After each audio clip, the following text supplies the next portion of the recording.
I remember the weight of hunger more vividly than any other pain. It was not sharp like a knife or sudden like a fall. It was constant, gnawing, like a shadow pressing against my ribs. 3 days had passed since I had eaten anything more than scraps. My sneakers were worn down. My stomach growled so loudly that I wrapped my arms around myself to muffle the sound. That was my life, endless wandering, searching, begging the universe for just one chance. A cleaning job, a delivery shift, even scrubbing toilets, anything to pull me back from the edge. That morning I bent down to tie my broken shoelace, and that's when I saw it. A wallet.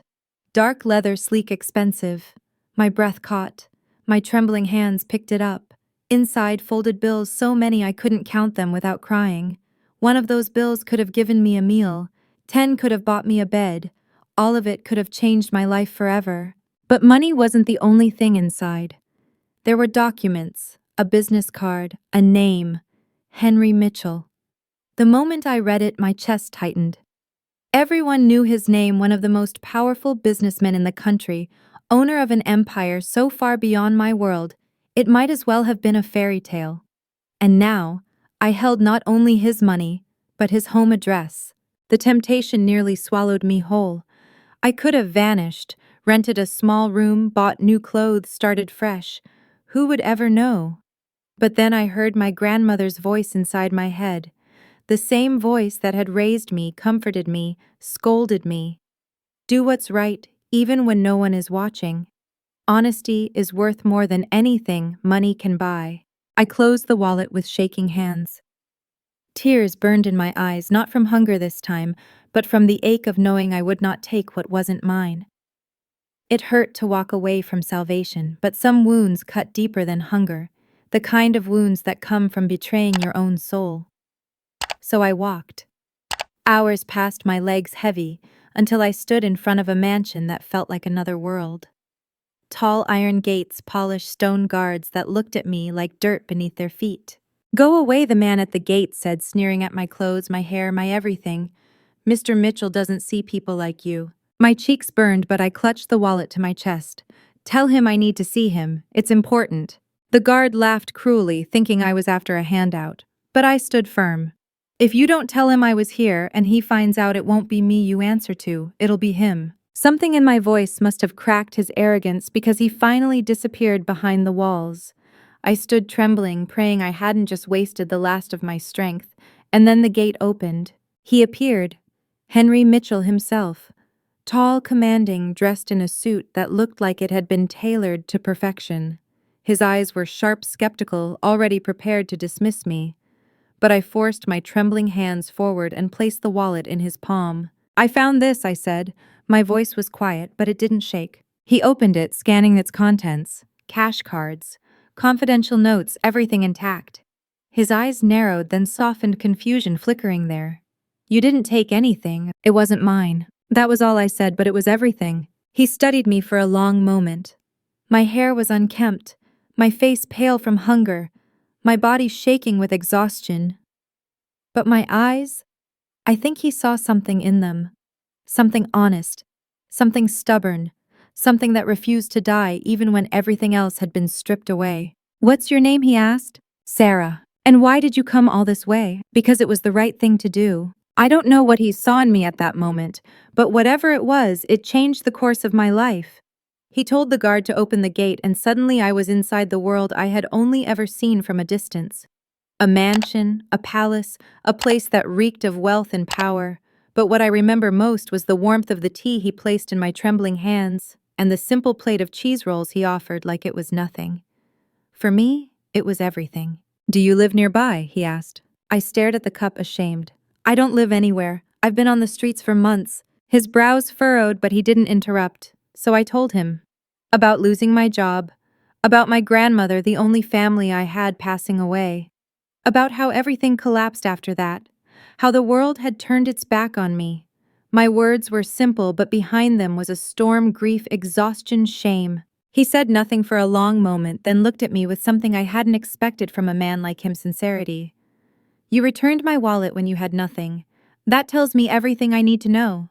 I can help you." I shook my head. "I don't want charity." "It's not charity," he said firmly. "It's gratitude. I will never forget that line. Because in that instant, I realized something strange and terrifying. This man, this billionaire who could have dismissed me as nothing, saw me.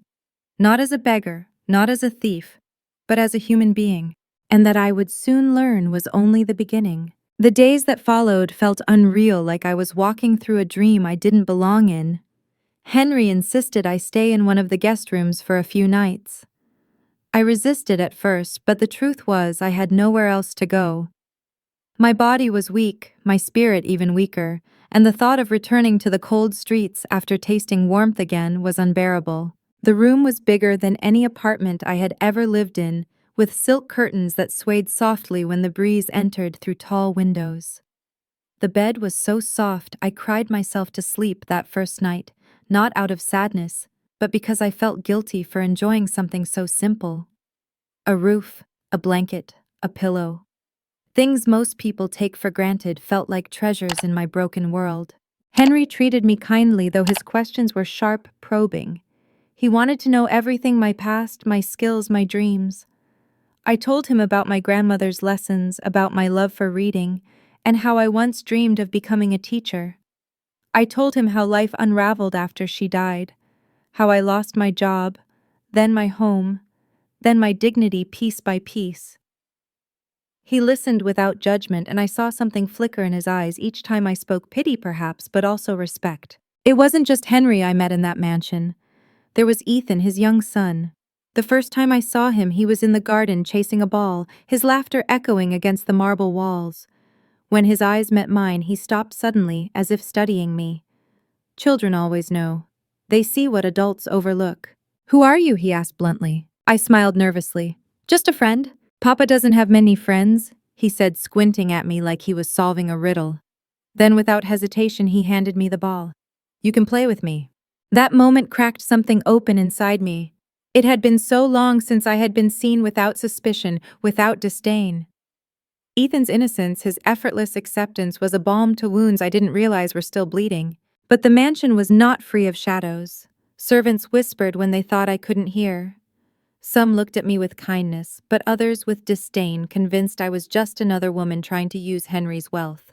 And then there were the visitors, elegant women in expensive gowns, who arrived for dinners and left with sharp eyes lingering on me. They saw me as a threat, though I was barely holding myself together. Henry didn't seem to notice, or maybe he did, but he didn't care. He involved me in his days, inviting me to sit with him in his study, to share meals at his table, to walk with him through the gardens. At first it was strange, uncomfortable. But slowly I began to feel something I had long forgotten: belonging. And yet I couldn't shake the fear that it was all too fragile, that at any moment it would collapse like a sandcastle against the tide. One evening, as the sun dipped below the horizon and the sky burned orange, Henry and I sat in the garden. He leaned back in his chair, studying me with an intensity that made my heart race. "You know," he said quietly, "when I realized you returned that wallet untouched, I thought you must be foolish. But now I see it wasn't foolishness, it was strength. You have more honor than people who've lived in comfort their whole lives." His words should have comforted me, but instead they terrified me, because I felt something stirring inside me, something dangerous. Hope. And hope is the cruelest of emotions. It raises you just high enough to shatter you when you fall. That night, lying in the softness of the guest room bed, I whispered to myself, "Don't fall, Sarah. Don't believe this can last. Remember who you are. Remember where you came from." But a traitorous part of me wondered, what if for once the story didn't end with me losing everything? What if this was the beginning of something I had never dared to imagine? The fragile peace of those first days did not last. It never does. In stories like mine, happiness always comes with a shadow trailing close behind. It began with whispers that grew louder with each passing day. The staff spoke when they thought I couldn't hear them, about how I was taking advantage of Henry's kindness, how I must have planned the whole thing from the beginning. Some swore they saw me lingering near his study, as if I were scheming. Others mocked the way I tried to fit in at the dinner table, my hands clumsy against fine silverware I had never used before. Each word dug into me like claws, reminding me I was an outsider in every corner of that mansion. But the cruelty wasn't limited to servants. It came dressed in silk and diamonds, wearing the painted smiles of women who visited Henry under the guise of business dinners. They looked me up and down as though I were dirt tracked into their polished world. One of them, a tall woman with ice in her eyes, leaned close to me after a gathering and whispered, "Girls like you are disposable, remember that." Her words poisoned my chest with shame. I wanted to scream at her to tell her I never asked for this, that I never wanted to be part of their world.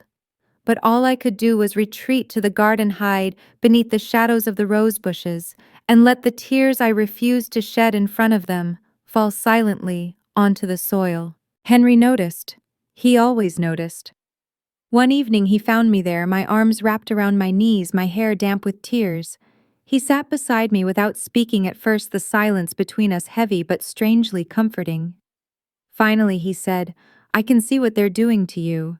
Don't let their poison change who you are." I turned to him, my voice breaking. "But who am I, Henry? To them I'm nothing. A beggar in a borrowed dress. Someone who doesn't belong." His eyes softened, but there was a fire there too. "To me, you're the woman who returned what she could have stolen. You're the one person in this house I can trust completely. Don't ever call yourself nothing." His words burned through me, not with shame this time, but with something far more dangerous, longing. I wanted to believe him.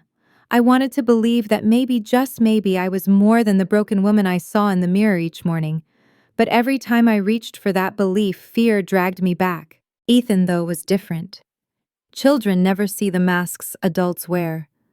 To him, I wasn't a beggar or a guest or an intruder. I was simply Sarah. He asked me to read him stories before bed, to play ball with him in the garden, to sit beside him at meals.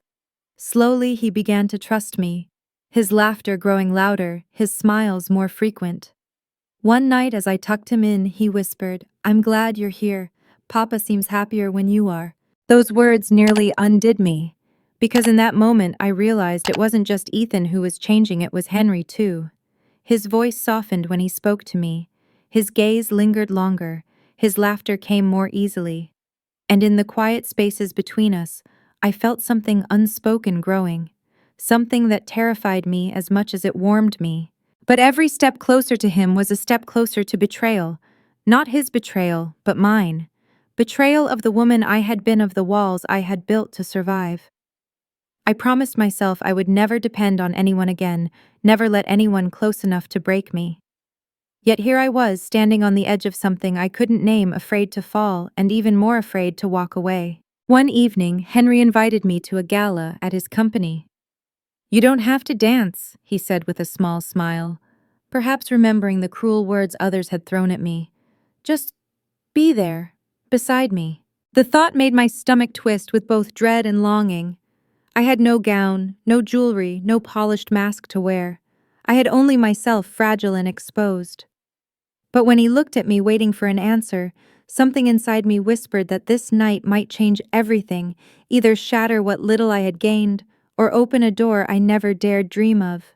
And as much as it terrified me, I knew I couldn't say no. The night of the gala is etched into my memory, like a scar. From the moment Henry's driver opened the door of the sleek black car, I felt every eye pierce into me. The hotel's glass doors reflected my image back at me. Borrowed gown, trembling hands, eyes trying desperately to look braver than I felt. Inside, the ballroom glittered with chandeliers that spilled golden light onto polished marble. Laughter rang out like sharp bells, and the air reeked of wealth and arrogance. I clung to the edges of the room, at first praying no one would notice me, but of course they did. The whispers began almost immediately. Women with diamond necklaces leaned toward each other, their painted lips curling in disgust. Men smirked, raising eyebrows as if Henry had brought a circus act instead of a guest. Their words cut through the music, cruel daggers disguised as whispers. "Is she one of his projects, street trash and silk?" Pathetic. I tried to focus on Ethan's laughter back home, on my grandmother's voice, urging me to hold my head high. But the humiliation was suffocating. And then it happened. Sophia, Henry's associate, the same woman who had once sneered at me in the mansion, stepped into my path with a glass of wine in her hand and poison in her smile. "Careful, darling," she said loudly enough for the crowd around us to hear.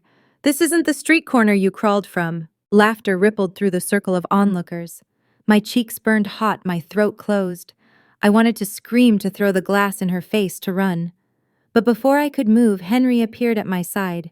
His hand rested gently but firmly at the small of my back, his voice calm, yet carrying the weight of authority. "Show some respect, Sophia," he said, his eyes like steel. "She is my guest." The laughter died instantly, the air shifting like a tide.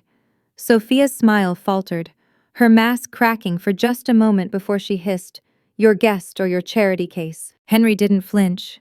He looked at me then, not at her, and the steadiness in his gaze nearly broke me. Neither, he said softly, but loud enough for them all to hear. "She is the most honest person in this room." Gasps rippled across the ballroom. My heart hammered in my chest, my throat tight with unshed tears. I had never heard anyone defend me like that, not since my grandmother passed. For a fleeting moment, I felt seen, not as a beggar, not as an outcast, but as someone who mattered. But that moment came with a price. Because just as quickly as Henry's words silenced the room, they turned every eye on me with sharper suspicion. I could feel the judgment deepening, the whispers becoming daggers sharpened behind fans and champagne glasses. His defense had lifted me, yes, but it had also painted a target on my back. When the gala finally ended, I escaped to the balcony, the night air cool against my burning cheeks. I leaned on the railing, tears finally breaking free. I should have felt grateful, even elated, but instead I felt small again, small and terrified. Henry joined me there, silent for a long while. Then he said, "I didn't mean to embarrass you. I only wanted them to know the truth." I wiped my cheeks quickly, ashamed of my tears. The truth doesn't matter to people like them. They'll always see me as less. And if you keep standing beside me, they'll start seeing you as less too. He turned toward me, his expression unreadable in the dim light. "Let them. I don't care what they see. I care about what's real." His words should have comforted me, but instead they sent a shiver down my spine. Because I knew that truth and love were rarely enough to silence a world built on lies and power. And deep down I feared his kindness was not strong enough to shield me from what was coming. That night as we rode home in silence, I couldn't stop asking myself the same question. Was I being lifted into a better life or led into a storm that would destroy me? The storm I feared came sooner than I expected. The gala had cracked open a door I wished had stayed closed, and by the next morning the consequences began to creep in. Newspapers, gossip columns, and online whispers all buzzing with speculation about the mystery woman on Henry Mitchell's arm.